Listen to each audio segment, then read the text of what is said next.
Federal investigators are in Florida today looking into the cause of last week's sinking of a cargo ship that had 33 people on board. At the same time, family and friends are gathering together, waiting for answers. Investigators from the National Transportation Safety Board headed to Jacksonville today to begin searching for what sank the El Faro. We'll be looking at all the factors that have affected the safety. So what happened, why it happened, ultimately to prevent this from happening again. Investigators want to know why the ship's engine failed just as the crew was headed into a Category 4 Hurricane Joaquin. Sea captains say in those conditions the crew would have had a tough time. A boat like that is not built for seas like that. You can't prepare for anything like that. Family members and friends of the 28 American crew members met in Jacksonville throughout the day to wait for news and console each other. Lydell Grant is friends with El Faro helmsman Frank Ham.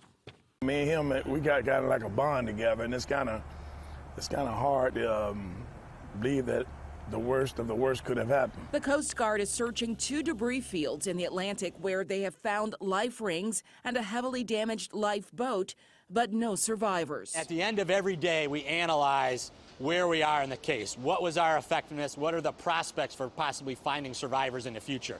And we need to make some hard decisions moving forward.